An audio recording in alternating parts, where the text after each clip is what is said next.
Hello and welcome to the latest in the Northern Slant Hosts series with me, Roger Greer. It's been a while since our last instalment, so our apologies. But today I'm very excited to be speaking to the director of Pivotal, which is, I think, Northern Ireland's only think tank. Former civil servant with 20 years experience in Belfast and London, including Treasury, Cabinet Office, Home Office, and most recently head of the Electoral Commission in Northern Ireland. And thanks very much for joining us. Thanks, Roger. Really good to chat to you today. Yeah, it's great to have you on the series, and it's actually been a discussion I've been looking forward to for quite a while. Firstly, do you want to give us a little bit more background into yourself and give us an intro to Pivotal? Yeah, sure. So you've given the headlines there of what I've done in my career so far. So I studied economics and I went into the civil service as an economist in London and worked there for 15 years on a range of different public policy issues. So things like I did a lot of work on childcare in early years, urban regeneration, looking at how public services support people who are facing multiple disadvantages. So I suppose the focus of my career was really on social justice issues, and that would be my real interest and passion. And so having come back to Northern Ireland then and worked for the Electoral Commission for 5 years, I saw this job at Pivotal advertised about a year and a half ago, and just really excited about it, really excited about the potential for a independent think tank in Northern Ireland, and really excited about what I could bring to it with my background in public policy and in evidence-based policy making, and really wanted to be involved in that. And I think Pivotal as a new independent think tank can, I hope, make a big difference in Northern Ireland, make an important contribution to improving policy making here through promoting better use of evidence and research, and also by involving more people in talking about public policy issues. So that's a bit about, I suppose, the background to Pivotal and also why I'm doing this job and why I'm really excited about it. Absolutely. And think tanks are such a key feature in policy debate and political debate in the UK, particularly in London. And I was reading in March, the Institute for Public Policy Research had a report on strengthening the think tank sector in Scotland, and they said that it needed a much stronger think tank sector to support that full cycle of policy making, and that the sector should, I suppose, match the scale of Holyrood's powers. And there's obviously that sort of gap in the market, or there was in Northern Ireland. I mean, I suppose unis and specialist interest groups and lobbying organisations will always provide advice to government on discrete issues, but we don't really have that think tank culture here. Like, what were we missing, and how can Pivotal and I suppose think tanks in general contribute to that debate? Yeah, I think that's exactly right. There was a gap in Northern Ireland, and the trustees who set up Pivotal and who had the idea and developed it and turned it into the organisation it is now, they really saw the need for independent policy voice in Northern Ireland. So an organisation that would be focused on evidence and focused on research, and also with a real remit to get more people talking about public policy issues. So, Pivotal's moving into that gap, I suppose, and very much looking to the model of some of the very strong think tanks that you get in London and Dublin, and to a lesser extent in Edinburgh and Cardiff as well, and looking to how they are an independent source of advice, and an independent organisation promoting discussion as well. So I think there's a sense of that definitely being needed and in Northern Ireland, and I think the reception we've had for Pivotal so far shows that it's valued here, I think, and hopefully we've started to make a strong contribution. Yeah, it seems, I was thinking about why we haven't had something like this before, and I was thinking, is it a symptom of our policy making and our politics more generally, and the Assembly's on the brink of collapse every 5 minutes, but also I suppose our parties at the top are so divided politically on a huge range of issues, and the delivery of evidence-based messages, I imagine, might be a challenge sometimes. What's your experience been of that so far, and what impact have you had, and do you hope to have? I think you're right. It feels to me as if there's often not the bandwidth left within political discussion here to talk about what we would call the more day-to-day policy issues, things like health and education and climate change and transport. So things that matter to people in their day-to-day lives. It seems that so much of political discourse is used up talking about the constitutional status of Northern Ireland or issues to do with culture or identity or the past, that there's just not much left to discuss those more day-to-day issues, and yet at the same time we actually have really poor outcomes in some areas of public policy. You know, if you look at health waiting lists would be the biggest one in the headlines at the minute, but also inequalities in education and low levels of skills and the predominance of low pay, low skill jobs. All those issues are really big policy problems and challenges, but they're not getting that much attention. And I suppose I would attribute that to all of the, or a lot of the focus and the energy and the bandwidth of the politicians being taken up with just maintaining the institutions and maintaining some kind of government in Northern Ireland, and there doesn't seem to be the time and the focus left then to look at the policy issues. And again, that's where we as a new think tank come in trying to promote a greater focus on those issues and bring some new analysis and new ideas and new solutions really for some of those quite long-term policy problems. Yeah, and you mentioned healthcare. I mean, we've spoken this series before about it. We've had 5 reports into the reform of healthcare, mostly saying the same thing, that it isn't sustainable. And I suppose it isn't a lack of evidence.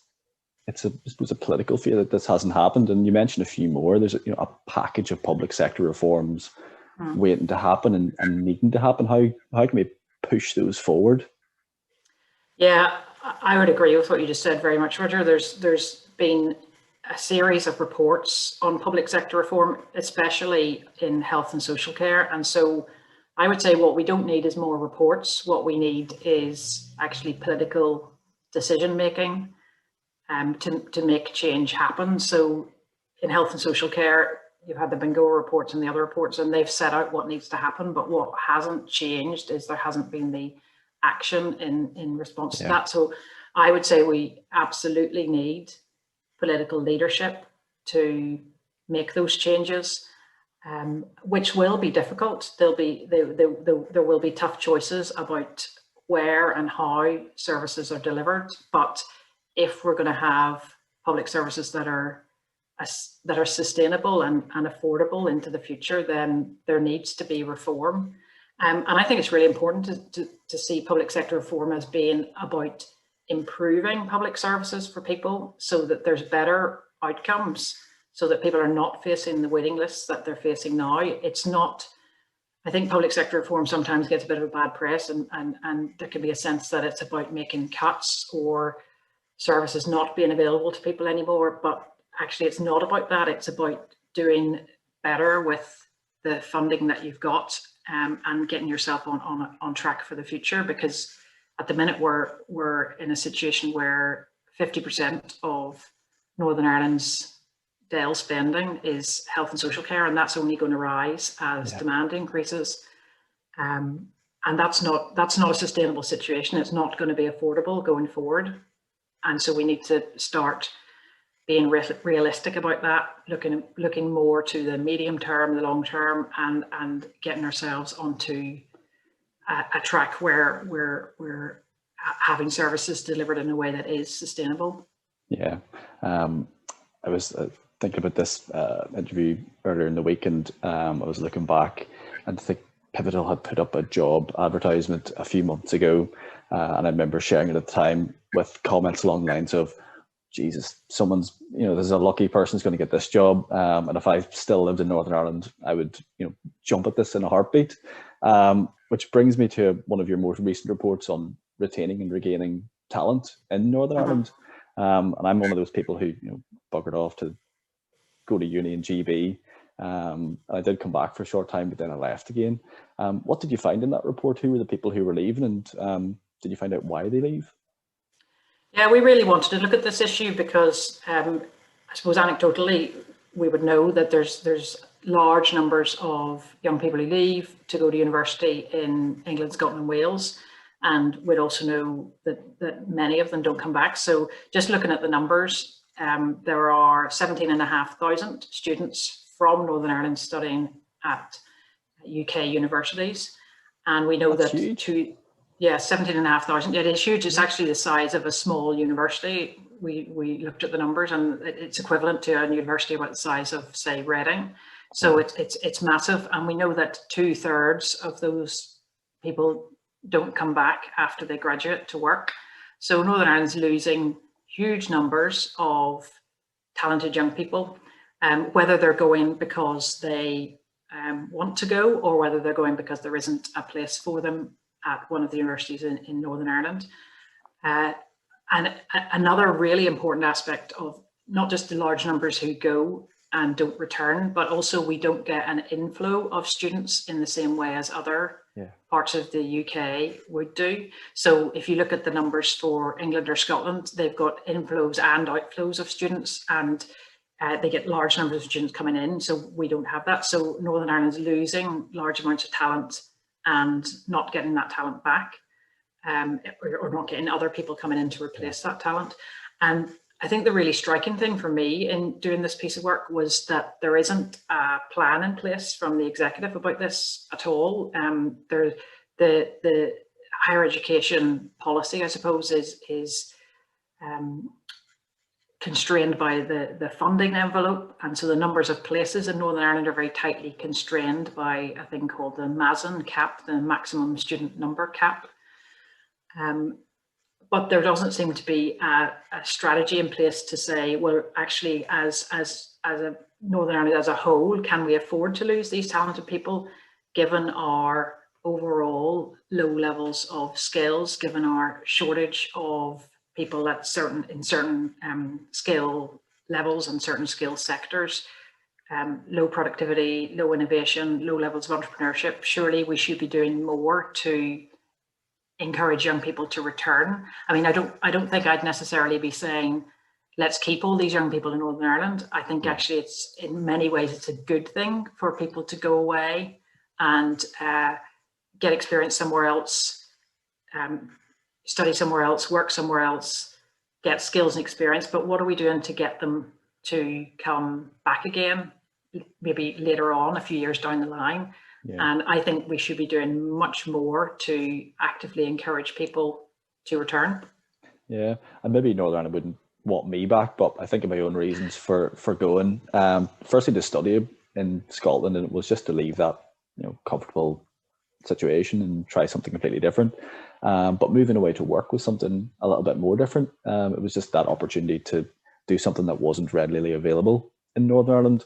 I remember doing an interview for a public affairs job in Belfast on the day that the Assembly collapsed, and thinking, maybe this, maybe it's just a good opportunity to go elsewhere. But it got me thinking, what types of courses and jobs people are leaving for? Is it sciences? Is it arts? And does that sort of shift over time? Does that give us a sense of who's going and why? Yeah, we haven't looked at that yet. What we're doing at the minute in the next stage of this research is we're doing some research to survey students who've left. So we're doing a current research program at the minute where we're asking students who are currently studying somewhere else why they went. Was it for a particular course? Was it about leaving Northern Ireland for some, maybe a personal reason? Was it an economic motivation? We're trying to get a better understanding of why people leave and why they do or don't return. So we've got a survey live at the minute where we're trying to reach as many students as possible. So one thing you could do for me, Roger, is to share that link to that survey, and anybody watching this anybody watching it who is from Northern Ireland studying somewhere else, be great to get a response from you about your motivations and your thinking. So we're trying to understand better why people go, because that's going to influence whatever your policy response is. So if we're trying to encourage more people to return, we need to know why that is. Is it for economic reasons? Is it for social reasons, cultural reasons?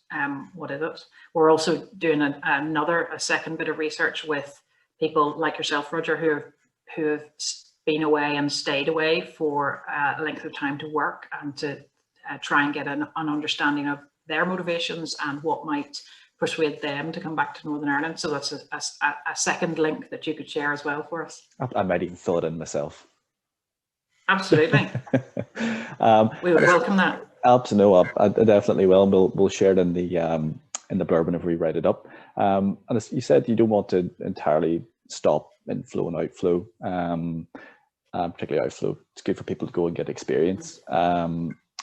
But how do we, I suppose at the minute, do you have any thoughts on how we might slow that down or might get them to come back, or is it too early to tell because we haven't done that research yet?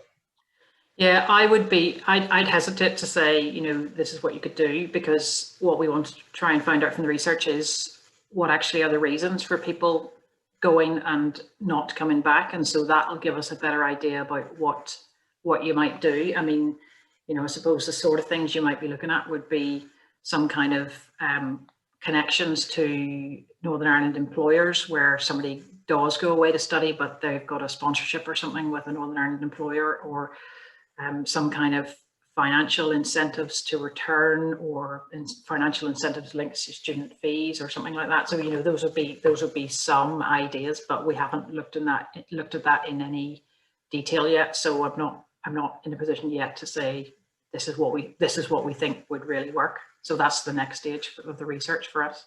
Wonderful. Well, we look forward to reading that when it comes out. I was looking as well at a report you released in January on the New Deal, New Approach 1 year on. And you mentioned that it's the first year for the executive that not many people expected, which is probably fair to say. We've probably had as many policy challenges as well as political challenges to deal with as, you know, an executive and a government, especially over the last few months. How did you measure the executive's performance in that report? And what have you outlined for priorities coming into this year and into next? Yeah, so that was a report we did just at the start of this year, looking at the first year of the executive, and particularly looking at that New Decade, New Approach deal and all the commitments in it and what had actually been delivered. There's anybody who's read New Decade, New Approach, which, just to be honest, is probably not most people. Only people like me have a well-thumbed copy of New Decade, New Approach. But sitting on a shelf behind you. It's jam-packed full of policy commitments. It's got, I think, more than 80 separate commitments about changes right across public services, whether that's about reform in health and social care, or about infrastructure spending, or about the new independent review into educational underachievement. It's chock full of policy commitments. So what we want to do is look at, you know, which of these have actually happened. And, you know, the executive did have, clearly, you know, 2020 was an incredibly challenging year for many people, and for governments particularly. And the executive had a really difficult year. And in some ways, it was a really impressive year if you look at how COVID was addressed in the reconfiguration of the health service, particularly, you know, setting up things like the GP-led assessment centres for COVID, moving a lot of health consultations online or to phone. Lots of I suppose quick change in the health and social care system, which actually, linking back to our earlier conversation, is really interesting, because it does show that change can happen really quickly and really effectively in health. And maybe that's a model or an example that can be used to try and think about how can the health and social care system be changed for the future to get us in a more sustainable situation. But I think, sorry, to go back to your question about, you know, the first year of the executive, it was really difficult. Some real political ups and downs along the way, particularly in the second half of the year. But also, I think, some positive signs of the executive working together with the common purpose of addressing the pandemic from a public health point of view and also from an economic point of view. So there were some positive signs about good joint working between different executive ministers. And there was some good progress on some of those New Decade, New Approach commitments as well. like, you know, getting in place a interim mental health champion, for example. There was some good progress on infrastructure projects. There was early on in the year the settlement of the nurses' pay dispute, which had the strike at the tail end of 2019, and also the teachers' pay dispute. So there were some good things that did happen during that year. But as I mentioned, there were certainly some political low points as well. I think looking ahead, the big things for the executive going forward, obviously continuing to manage COVID, and I think that the health and social care system has really shone brightly again at the start of this year, managing the cases in January, February, but then also the really effective and impressive rollout of the vaccination program. So again, great example there of rapid, effective change in health. I think going forward, there's got to be a focus on reform that we talked about before, so that we've got public services that are sustainable and affordable into the future. I think overall for the executive, there's got to be a real effort to get it working more with a common purpose overall, rather than having ministers operating separately. There needs to be much more of a commitment to joint working and to the compromise that's needed to make a coalition government work. And I don't think the executive has cracked that at all, really. You've got ministers who are each leading their own departments, but without much collective working or much collective responsibility. So I would say that's a real need for change in how the executive works. Yeah, and even the young people that you interviewed as part of the Youth Perspectives in Government report echoed that exact same thing. Even they can see it, better cooperation in government needed to address those bigger picture issues. Let's hope that it doesn't take another pandemic or another huge challenge to make those bits of government join up and work together again. I suppose you said in your very, very first report that with fresh ideas and commitment to change, we can do better. And we can create a thriving society and fulfill Northern Ireland's potential. And let's hope that we can. I'm looking forward to seeing how Pivotal contributes to that. I'd urge everyone to go and look through the work that you've been doing over the past year or so. It's impressive output. It's really insightful and actually really interesting and incredibly accessible as well. Where can we go to find it all? So go to our website, which is pivotalppf.org. So Pivotal, the PPF stands for Public Policy Forum, but you don't have to type all that in. So just Pivotal PPF, or if you Google Pivotal Think Tank Northern Ireland, you'll get it. So all our reports are on there. We'd really welcome people having a look at those, letting us know what they think about them, getting involved in our work. Yeah, we absolutely want to do our research and look at evidence, but we definitely want to involve more people in discussing and talking about the issues that matter to them. So really welcome people's involvement in that. Absolutely, and we'll be sure to link all those reports in the write-up. But in the meantime, Anne, thank you very much for taking the time to speak to us today. Really appreciate it. Great, really good to talk to you, Roger. Thank you. Thanks.